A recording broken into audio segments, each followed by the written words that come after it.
Te vas del país pensando, quizás mis padres no van a salir. Mi padre se paraba en las colas estas y era de los que decía, esto es la revolución, esto es lo que promete que van a mejorar al país. Mi padre siempre estuvo bien claro. No es que no sepan hacer las cosas, posiblemente sí lo sepan hacer, pero lo hacen a propósito para crear el caos. Tú votabas por un demócrata, votabas por un republicano, porque en aquella época ambos tenían la voluntad y los deseos de llevar este país adelante.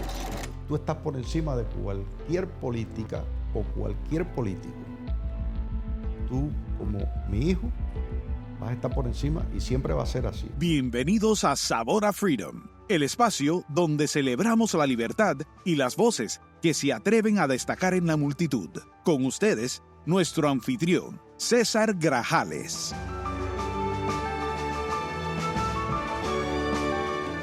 Cuando te levantes por la mañana, piensa en el precioso privilegio de estar vivo, de respirar, de pensar, de disfrutar, de amar.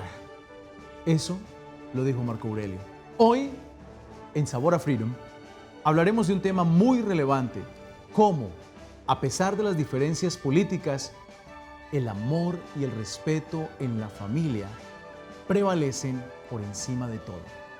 Tengo el honor de recibir a un invitado muy especial, Everardo Enrique Santos, padre de Enrique Santos, una estrella radial muy conocida en Miami y, francamente, no solamente en Estados Unidos, sino en muchas partes del mundo. La historia de Everardo y Enrique no solo es la de una familia, sino la de dos personas pues, con ideas y puntos de vista diferentes en diferentes temas. Pero esas diferentes y esas diferencias, a pesar de todo eso, siguen manteniendo la unidad y el amor. Como muchas familias que vemos alrededor del mundo, pero sobre todo aquí en nuestro país, en este ciclo electoral. Y hoy exploraremos cómo, en un mundo tan polarizado, es posible convivir en armonía a pesar de esas diferencias. Everardo, bienvenido a Sabor a Freedom. Gracias, César, por la invitación. Para mí es un gran placer estar aquí contigo. No, Everardo, oiga, y le tengo que decir a la audiencia cómo llegamos a todo esto. Es que una vez, Everardo, yo estaba haciendo un programa de radio en un lugar muy conocido aquí en Miami, en un café, y se acerca este caballero y me dice, yo lo escucho usted en el análisis que hace en diferentes medios. Y luego nos pusimos a hablar, resultó ser el papá de Enrique Santos, y me sorprendió mucho porque que me escuche, teniendo en cuenta que en casa tiene una superestrella de la radio, para mí fue un honor y dije, oiga, tenemos que hacer un episodio, contar tu historia, sobre todo porque muchas veces, Everardo, la gente ve a las figuras públicas, pero detrás de esa figura también hay unos papás, hay una historia de sus padres para que esa persona pueda estar donde está. Y creo que ese es como el objetivo del día de hoy, hablar contigo, Everardo, y saber quién es Everardo, dónde nace. Everardo viene de un pueblo del campo en la región central de Cuba, lo que se conoce hoy en día como Santa Clara. Cuando yo me fui hace 58 años de mi país, no era así.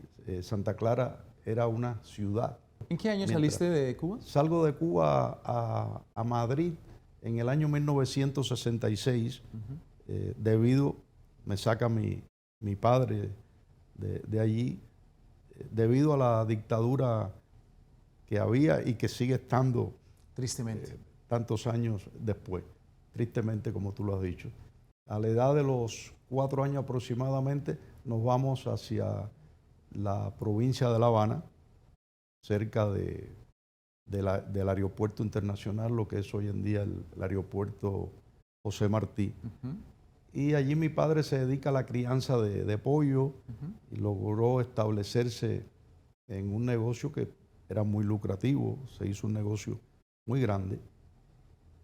Y después, como todos saben, llegó la famosa revolución la famosa revolución que le prometió al pueblo sí, mejoras, pero las únicas mejoras fueron para el mismo castrismo, para los Castro. Para un pequeño grupo. Para un pequeño grupo que terminó sí, haciendo de Cuba una inmensa granja donde solamente ellos eran los capataces y donde el día de hoy, hasta el día de hoy, ellos siguen siendo los que mandan en esa isla y el pueblo sometido y esclavo de este régimen comunista. Cuando tu papá empieza ese trabajo en La Habana y cuando empiezan las cosas a empeorar allí debido a esta revolución que lastimosamente ha dividido a tantas familias, ¿qué edad tenías cuando salieron de Cuba? Yo salgo solo de Cuba con 14 años. En aquella época, cuando mi padre logra sacarme a mí hacia España, porque si cumplías 15 años, ya tú estabas considerado edad militar, ya pertenecías a las Fuerzas Armadas. Imagínate. Y a los 16 años, creo que era, si no me equivoco, ya te llamaban a lo que era el servicio militar obligatorio, donde tú tenías que servir 3 años. Después de los 3 años, tenías que esperar un periodo hasta los 27 años para tú llenar una fórmula si tú querías salir del país. Claro que... Un formulario, sí. Un formulario. Claro que la salida no te la iban a dar. Everardo, me gustaría saber de ese Everardo, niño de 10, 12, 13, de 14 años, con papá, mamá, trabajando y unos padres que toman una decisión tan difícil de poder sacar a su hijo para evitarle que haga parte de esa revolución injusta dentro de Cuba. ¿Cómo fue ese momento? ¿Cómo lo recuerdas? ¿Cómo recuerdas ese momento en que tus padres toman la decisión de decir, Everardo, tienes que irte, te vamos a mandar a Europa? Cuéntanos. Momentos difíciles, ¿no? Para mí no tanto, porque tú sabes que a los 14 años su mente está en otras cosas y hasta cierto punto yo lo vi como, bueno, voy a salir de Cuba, voy a conocer España. Tampoco sabía los trabajos que iba a pasar llegando a España. Pero para mis padres sí fue difícil. Claro, porque, y ese momento, Everardo, ese momento, digamos, ¿recuerdas cómo estabas vestido? ¿Recuerdas la cara de tus papás, el instante recuerdo que como si fuera en este momento, cuando a mí me llega la salida, era a través de un telegrama, te pasaba, venía un señor en bicicleta a tu casa y te entregaba el telegrama. Usted va a salir de Cuba en el vuelo de Iberia que sale tal día. Ahí te daban las instrucciones de qué podías llevar contigo, qué no podías llevar, cuánto debía de pesar la valija que ibas a llevar contigo, porque en aquel momento, en aquel momento Cuba estaba totalmente cerrada al mundo. Ahí no entraba ni salía noticias. Una especie de Norcorea. Sí, así es extremo. Y entonces, inclusive te daban un certificado de vacunación que tenías, era requerido para tú viajar fuera. Y yo lo mantuve por mucho tiempo. Pero antes que llegara el telegrama, que tú me preguntaste que si recuerdo cómo iba vestido ese día. Lo recuerdo. ¿Cómo fue? Mi padre, ya sabiendo que yo voy a salir de Cuba, me lleva a un lugar en el centro de La Habana. Cuando yo salí de Cuba, todavía La Habana era una señora ciudad. Hoy en día es una ciudad en ruinas, totalmente en ruinas, como si hubiera pasado una guerra. Bueno, es una guerra lo que ha habido ahí en contra del pueblo, en contra del país, en contra de todo. Mi padre me lleva a un lugar donde te hacían trajes a la medida y me mandan a hacer me miden y me hacen un traje. Recuerdo que era de color gris. Primera vez que yo me ponía un traje, porque a esa edad no se ventilaba, en Cuba mucho menos. Bueno, y entonces yo sí recuerdo estar en el aeropuerto, ver a mis padres y yo diciéndole adiós te puedo decir, con nerviosismo, porque yo voy a separarme por primera vez de mis ellos, padres. de la casa. Sí, pero entonces salir de Cuba, porque yo veo hoy en día mucha gente que se queja, los trabajos que se pasan, así se pasan trabajos. Hoy en día hay celulares, hay computadoras. Exacto. En el tiempo mío eso no existía. Pues la ropa que tú llevabas, yo recuerdo a mi madre y mi padre. ¿Recuerdas ese abrazo de despedida? No, recuerdo hablando de lo que podía llevar y lo que no debía de llevar y que no se vaya a pasar, porque si se pasa, se puede buscar y te buscaban hasta problemas en el aeropuerto para echarte a perder el viaje. Eran así de cruel. Inclusive cuando a mí me llega el famoso telegrama ese de salida, recuerdo que mi padre me dijo, vivíamos en una finca en las afueras del pueblo aproximadamente a 2 kilómetros, en las afueras. Y una vez que me llega este telegrama de salida, mi padre me prohíbe salir al pueblo, porque mi padre había tenido la experiencia con un amigo que al hijo le llegó la salida y le buscaron un problema a este muchacho, quizás más joven que yo, de la edad mía, precisamente para eso. Para evitarle la salida. Para evitar que se fuera, salir del país. porque no querían que los padres se fueran. Y entonces era una forma, entonces uno vivía bajo un nerviosismo, bajo un terror. Te vas del país pensando, quizás mis padres no van a salir. Mis padres y mis hermanos lograron salir por lo que se llamó los vuelos de la libertad, que eran unos vuelos que venían de La Habana directamente a Miami. Everardo, pero antes de llegar a esos vuelos, tú sales y ¿cuánto tiempo pasa hasta volver a reconectar con tus papás y eso, y con la familia? Porque pues no era así nomás como que tenías internet o WhatsApp. No. Yo llego a Madrid, estoy 4 meses en Madrid, lo que me pareció a mí que era mucho más tiempo, ¿no? Claro, una eternidad. Sí, llego a Madrid, como te dije, sin dinero, sin amistades en Madrid, sin conocer a nadie. ¿A dónde voy? No sé. ¿Qué hiciste? Del aeropuerto de Barajas, yo hice lo que me dijeron que tenía que hacer. Llego al aeropuerto de Barajas, nos montan en unos autobuses y nos llevan a donde procesaban a todos los cubanos que llegábamos de Cuba en aquel entonces, y nunca se me olvida la dirección, Sanjurjo 47. La calle Sanjurjo número 47 en la ciudad de Madrid. Ahí, cuando llego, cubanos que habían llegado anteriormente, acudían a Sanjurjo 47 a ver si venía algún conocido, otros venían porque venían familiares, venían amistades. Entramos, nos ponen en un salón inmenso.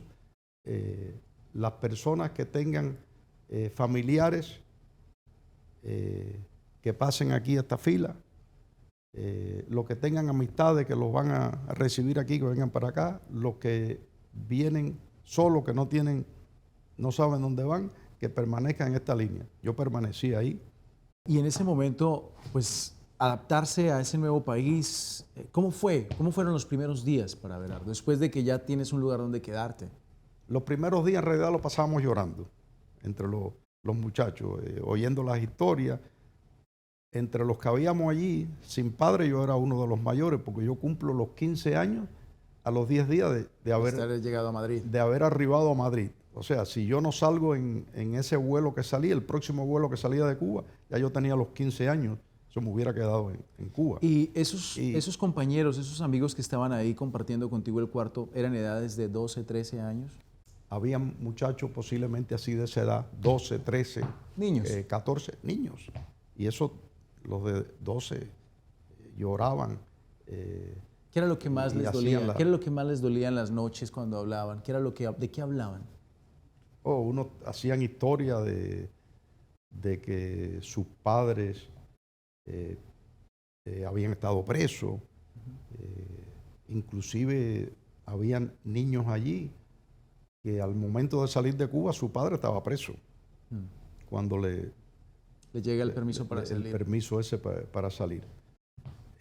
Yo sí tenía cierta preocupación porque mi padre sí había tenido un par de roces con aquella dictadura. Mi padre era de los que, ya cuando yo me fui de Cuba, ya habían las famosas colas que le decimos en Cuba para comprar carnes, para comprar ciertas cosas. Mi padre se paraba en las colas estas y era de los que decía, esto es la revolución, esto es lo que prometen, que van a mejorar al país. Mi padre siempre estuvo bien claro, a pesar de ser una persona que no logró grandes estudios, nunca se dejó engañar, al igual que yo. Es que yo lo escuchaba de mi padre. Yo tengo 8 años cuando Fidel Castro toma el poder por las armas. No hubieron elecciones, como piensan mucha gente que me han dicho, no, porque ustedes los cubanos pusieron a Fidel en el poder. Ese no es el caso de los cubanos. No. Pero entonces, yo teniendo 8 años, escuchaba a mi padre hablar y yo veía de cómo vivíamos nosotros antes y en lo que los 8 años que viví yo más o menos bajo ese régimen, yo vi el deterioro de todo. Es que, Everardo, tocaste un punto importante y quiero hacer una aclaración o un comentario con relación a esto. Dices, mi padre, aunque no tuvo muchos estudios, entendía lo que pasaba. La libertad no requiere muchos estudios. La libertad es una cuestión de sentido común y la gente lo conoce, lo sabe, lo vive, sabe cuando un régimen lo va a aplastar. Y tú ya venías con ese sentimiento y esa experiencia, porque es que estamos hablando de Cuba, de esos inicios tuyos, de cómo sale, de cómo la familia se divide. Pero tristemente volviste a vivir la misma experiencia en Nicaragua. Cuéntanos de Nicaragua. En Nicaragua. Pasa porque año y medio. Esto lo sabe poca gente, ¿no? De tus amigos cercanos y eso. La gente que me conoce lo saben. Pasa año y medio más o menos, nos volvemos a reencontrar aquí. Me reencuentro con mis padres nuevamente y surge la posibilidad de irse a Nicaragua y nos fuimos a Nicaragua. Mi padre logró establecerse allí y nosotros veíamos, ya con la experiencia que traíamos de Cuba, claro, sobre todo mi padre, y decía, aquí está pasando lo mismo que igual que cuando empezó en Cuba, así empezaron. Yo mismo con mis amistades les decía y les hablaba del tema y no te creían. En aquella época, nosotros llegamos en el año 1968, tú le decías allí a un joven de lo malo que era esta política que estaba gobernando en Cuba. Y inclusive me llegaron a decir a mí, en una ocasión me dice un muchacho, que recuerdo su nombre, pero no lo voy a mencionar, y me dice, yo no sé cómo ustedes los cubanos, teniendo el mejor gobierno de toda la América Latina, se van de su país. Y fíjate, Everardo, que ese comentario y esa desconexión a mí me sorprende que sigue sucediendo década tras década. Porque cuando los venezolanos y el chavismo, lo mismo. Aquí está empezando lo que sucedió en Cuba y en Nicaragua. No, aquí no va a pasar nunca. No te creía. En Colombia ahorita hay un presidente, bueno, es una historia que no creo que tengo que contar. Se le está diciendo al colombiano, aquí están tratando de implementar lo mismo que implementaron en Cuba, en Nicaragua y Venezuela. No, aquí no va a pasar. Y así sucesivamente hasta que pasa. Y sucede. Pero yo no sé cómo se dejan engañar, César, a estas alturas. O sea, el presidente Petro en Colombia, lo que está haciendo en el país, él lo dijo con anterioridad. Todo el mundo sabía quién era Petro. O sea, no es que Petro llegó al poder engañando al pueblo, no sabíamos quién era. Usted sabe quién es Petro. Petro perteneció al M-19, uno de los... una guerrilla marxista comunista. Marxista que hizo muchas atrocidades, sí, y que asesinó a muchos inocentes poniendo bombas en edificios, poniendo cochebombas, sí, en lugares donde matan a inocentes indiscriminadamente. Durante la alcaldía, el tiempo que estuvo en la alcaldía, el señor Petro dice que la basura acumulada, sí, porque esta gente no es que no sepan hacer las cosas, posiblemente sí lo sepan hacer, pero lo hacen a propósito para crear el caos. Lo hacen de esa manera. Entonces, lo primero que hacen estos gobiernos es buscarse personas incapaces y los ponen en los lugares clave, porque no les interesa que sea una persona que va a mejorar ese departamento, esa institución. Lo que le interesa es una persona fiel a sus ideas. ¿Cuáles son sus ideas? Desbancar al país de su economía para entonces el gobierno tener el total control del gobierno. Eso lo hemos visto y lamentablemente lo hemos visto y lo estamos viendo. Que en medio de la desesperación, lo estamos viendo en este país. Y voy a ese punto, porque es que en medio de la desesperación la gente no le queda otro recurso más cuando ya se han agotado todos los espacios de libertad que depender del gobierno.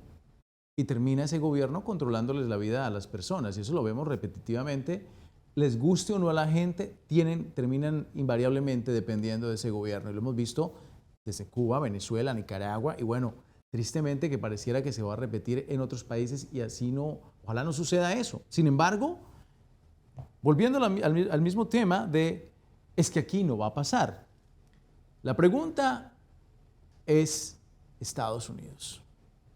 Sí. ¿Ves un paralelo en todo esto con algunos de los políticos en Estados Unidos que prometen cosas, como por ejemplo hace poco la vicepresidente dijo acerca de, para mejorar el tema de los precios en el país, vamos a tener un control de precios de productos? Hombre, eso lo dijeron en Venezuela, en Cuba, en Nicaragua y en cualquier país comunista, ¿no? Un control de precios es intervencionismo en una economía y la economía tiene que ser libre. ¿Ves un paralelo en políticos estadounidenses o figuras estadounidenses que de alguna manera tienen la misma narrativa o apelan a ese tipo de políticas públicas? Sí, yo sí lo veo. ¿Y qué le dices a la gente? Cuando tú has vivido eso en más de una ocasión, ahí ves que van por el mismo camino. Cuando se lo dices a mucha gente no te creen. Eso te iba a decir yo. Lo que tú acabas de decir hace un rato atrás, aquí no va a pasar eso. Eso te iba a decir. Aquí no va a pasar eso. Eso te lo dicen. Pero ¿qué está pasando? Las fronteras abiertas, el hecho de que los demócratas están tratando de alguna manera de buscar la forma de que tú no tengas que presentar una identificación para tú votar. Eso es totalmente ilegal. Tú para votar en este país tienes que ser ciudadano norteamericano. Los demócratas quieren cambiar eso. ¿Por qué? Para buscar el voto. La administración dice que han entrado alrededor de 12 millones. Se calcula que posiblemente sean 21 millones los que hayan entrado a través de la frontera. Un país de inmigrantes, yo soy inmigrante, tú también lo eres, y siempre ha funcionado en este país la inmigración controlada, pero cuando tú abres la frontera, pasa lo que está pasando. Ciudades de este país donde el crimen se ha multiplicado de tal manera, donde los robos, los asaltos, es una cosa que está fuera de control. Entonces, tocaste un punto clave. Pero eso ellos tratan de silenciarte cuando tú hablas de estas cosas. Everardo, un punto clave. Los que hemos tenido que salir de nuestros países de origen, invariablemente la gente sale porque busca seguridad, busca orden, ley. Estados Unidos le ha proveído a los inmigrantes esa estabilidad, ese orden, esa ley. Un orden y una ley que pareciera que hoy en día se está diluyendo. Y se está diluyendo precisamente por la falta de inacción del gobierno federal. De las autoridades. De un gobierno que la gente vota por ellos porque creen que pueden por lo menos cumplir lo básico de lo que tiene que ser el gobierno, que es proteger al ciudadano, ¿no? Como siempre ha sido este país. Exactamente, pero tristemente, por cuestiones políticas, por juegos políticos, deciden simplemente no cumplir ese mandato del pueblo, que es lo mínimo, orden y ley. Estados Unidos ha sido un país que ha generado, digamos, confianza inversionista a nivel global precisamente por el Estado de Derecho. Pero no puede haber un Estado de Derecho cuando hay un descontrol, cuando la gente tiene miedo a salir, cuando la gente dice, Exacto. oiga, de toda esta gente que ha llegado en los últimos años, ¿quiénes son? ¿Dónde están? ¿No? Entonces todo esto genera una preocupación enorme. Y nosotros aquí estamos hablando de ese punto de vista, Everardo, y de lo que nos preocupa. Pero también es claro que este año es un año importantísimo porque hay elecciones, no solamente en el Ejecutivo, elecciones presidenciales, sino elecciones en el legislativo, que al final del día, congresistas, senadores, son los que terminan generando las políticas públicas Sí. y las reglas. Pero todo esto, esta discusión, todo lo que vemos en las noticias todos los días, también se habla en la mesa, en las noches, en la casa, con la comida. Sí. Y es claro que las dinámicas en la familia a veces son difíciles en muchos temas familiares, ¿no? ¿A quién le gusta comer pollo o carne o comida picante o no?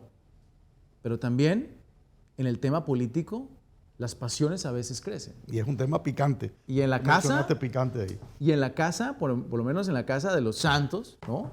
De Enrique Santos y de Everardo Enrique Santos,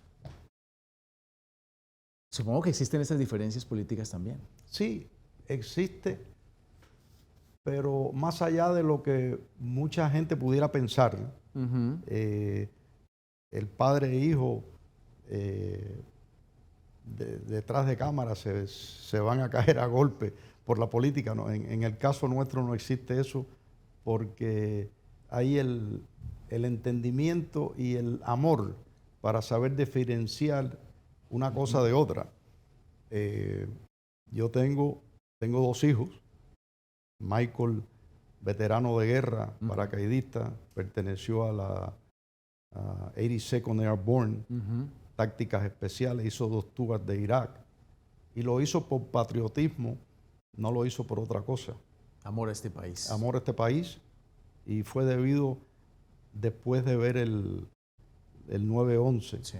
un día me dijo, viejo, yo quiero ir a defender mi nación. Mi otro hijo, Enrique, todo el mundo lo sabe, que es demócrata, independiente, dice él, y yo respeto su forma de pensar. Yo soy republicano, siempre lo he sido, porque siempre he sentido, desde que comencé a votar en este país, que es el partido que mejor me representa a mí. Claro. Y voy a votar republicano esta vez, como he hecho toda la vida. ¿Por qué? Porque creo que es... Y que hay que hacer la aclaración, Everardo, que Sí. Enrique en algún momento también fue republicano, ahora demócrata, pero también me gustaría resaltar que él le ha servido a la policía, y ha sido parte de la policía, y ahora... Enrique sigue siendo sigue reserva siendo, de exacto, sigue la siendo policía. reserva de la policía. Sí. De alguna manera también, no solamente es una figura radial, pero el que no lo sabe, Enrique está allí Sí, sí. y ha estado sirviéndole también a la sociedad en ese sentido. Y lo sigue haciendo y siempre está presente en cualquier evento que tenga la policía que lo necesita. Y está Enrique presente.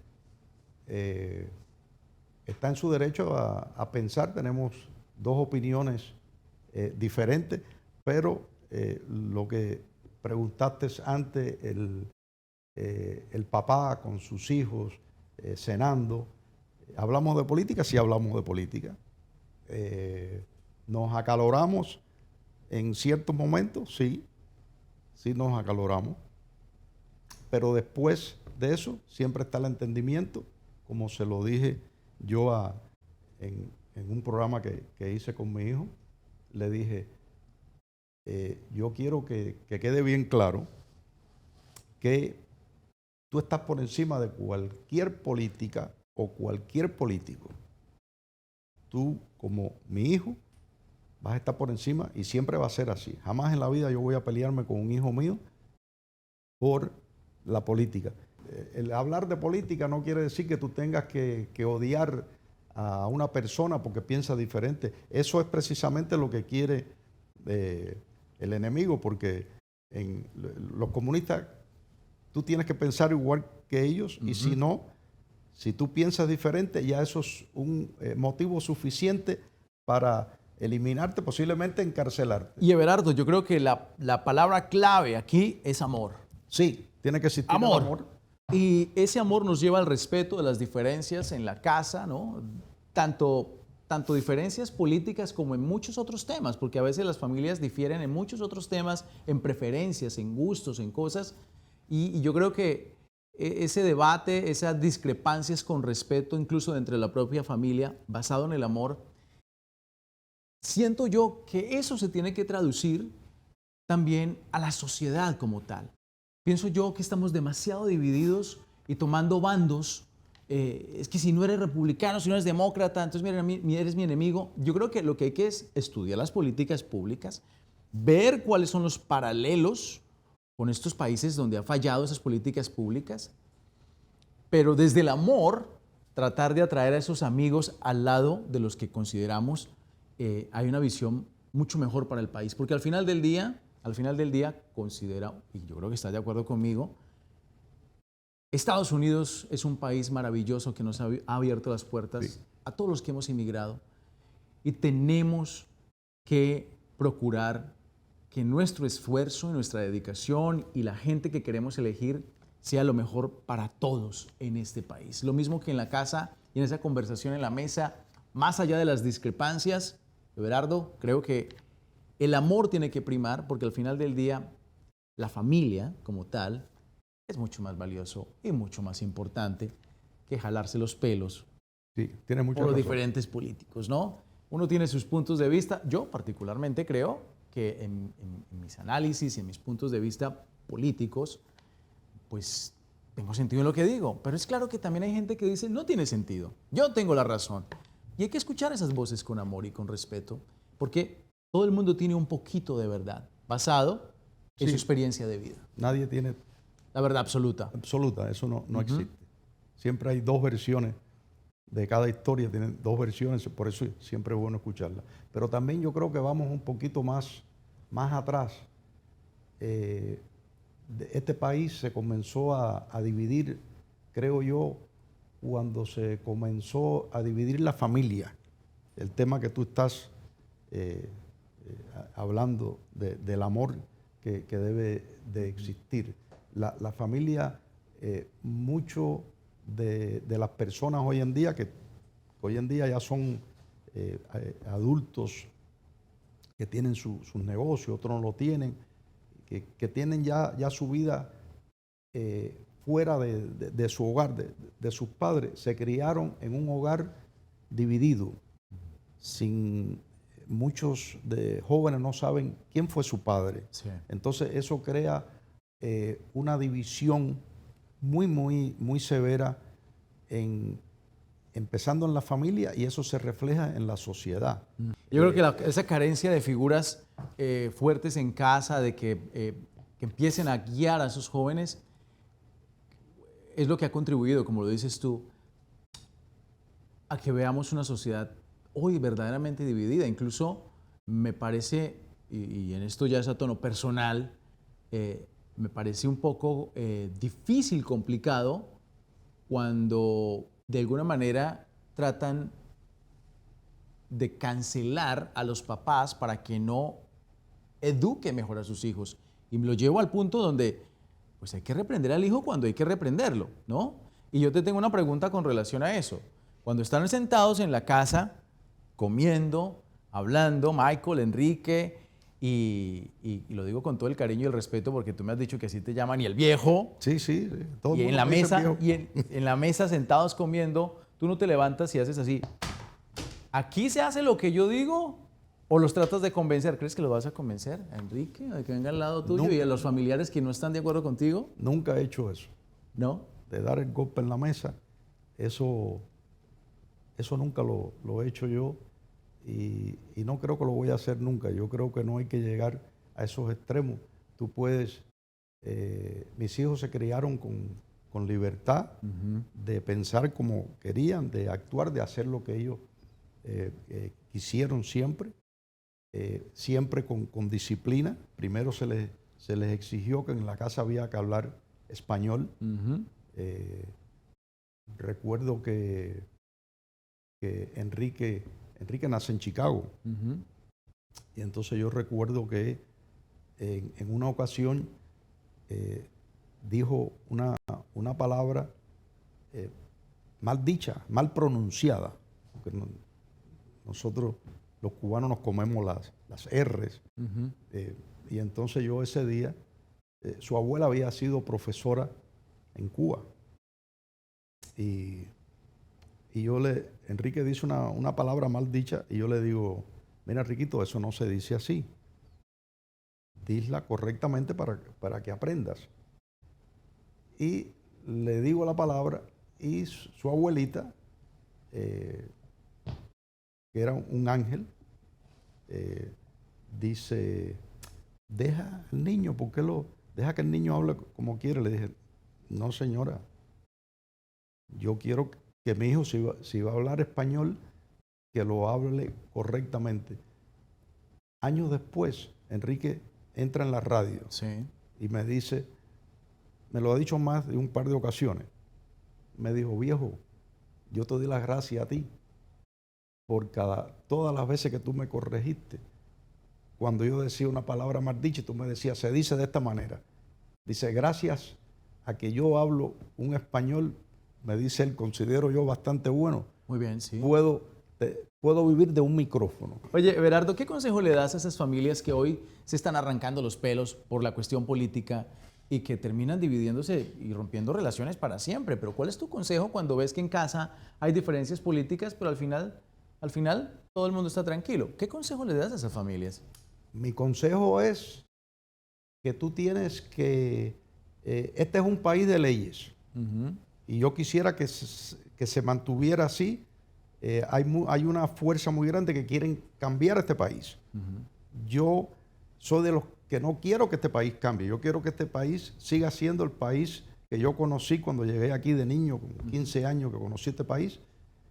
Que no habían esas diferencias. Tú votabas por un demócrata, votabas por un republicano, porque en aquella época ambos tenían la voluntad y los deseos de llevar este país adelante. Hoy en día no existe eso. Mi consejo hacia los ciudadanos votantes de este país es que miren quiénes son los candidatos. ¿Qué ofrece ese candidato? Lo mismo estamos hablando de la presidencia, los congresistas, los senadores, los alcaldes, los jefes de policía.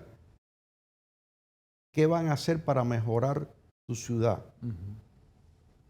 Entonces, haga su análisis y vote, porque el voto en este país sigue teniendo validez e importancia. Y mucha importancia, mucho poder. Entonces, vamos a usar nuestro voto para poner en esos lugares clave las personas que nos van a representar, a personas que van a hacer algo por la comunidad, por el país, no que vengan, que quieran destruirlo, y personas que quieran entregar este país a otras ideas.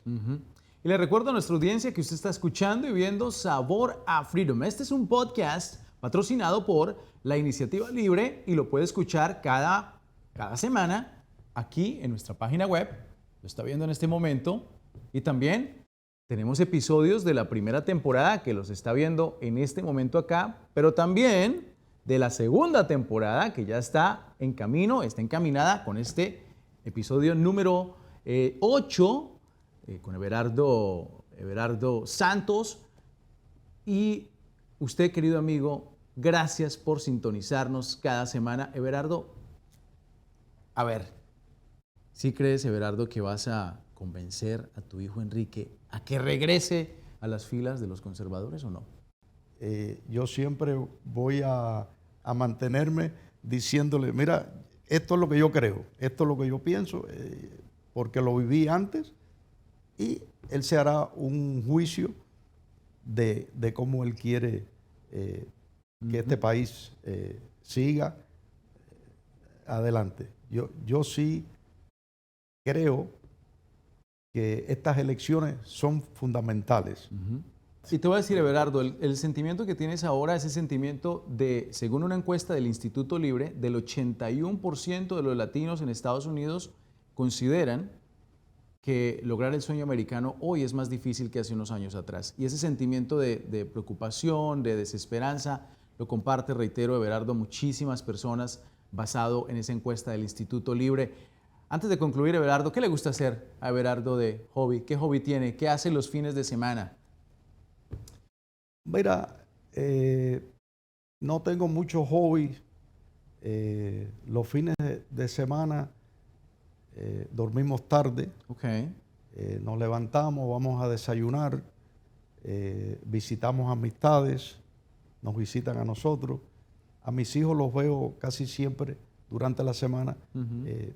Discutimos todas esas cosas que ya hablamos aquí, pero sobre todo pasamos un rato siempre agradable. Y los que no saben, Everardo tiene un podcast también muy bueno que tienen que visitar, pero también, Everardo, eres actor.